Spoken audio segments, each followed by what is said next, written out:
Hi class, I'm going to do a really quick explanation of confounding variables. I started to grade some of the confounding variable worksheets over the weekend and thought you guys might need a little bit of an explanation. So the reason we need to look for confounding variables is because every experiment a scientist tries to do, they want it to be a controlled experiment. So I wanted to start with a definition of a controlled experiment. A controlled experiment only has one independent variable, and all other things remain the same. The reason for this is you want your results to be, you want to know that your results are based on that one variable changing. You don't want to have to guess which variable it was that caused the change. So here's an example. We have two identical pots. One gets water, one doesn't. Same soil, same lighting, 10 bean seeds, same type of bean seeds, all controlled variables. So the pot, the soil, the beans, the number of seeds, the type of seeds, the lighting would all be an example of things that are controlled. The one thing that's changing, the independent variable, is the amount of water. And so one gets water, one doesn't.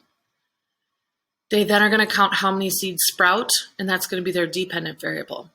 This is an example of a controlled experiment because they only had one independent variable, which was the amount of water.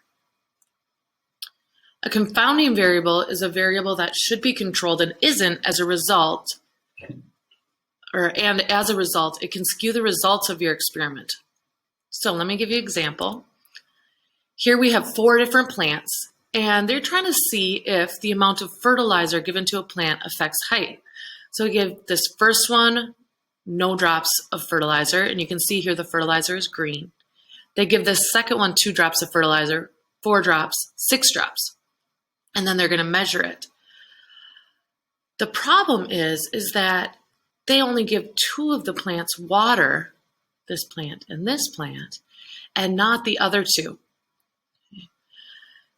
This is going to be a confounding variable, the amount of water given to the plant, because you don't know if the reason these ones didn't grow as much, plant with 1 and plant 3, is because they didn't have water, or is it because this one didn't have any fertilizer?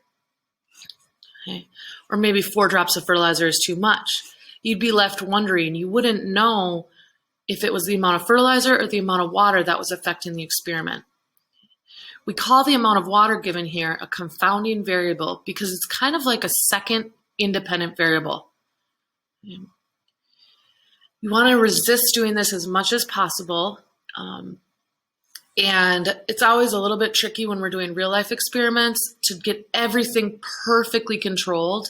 But the aim is always to control everything but one variable.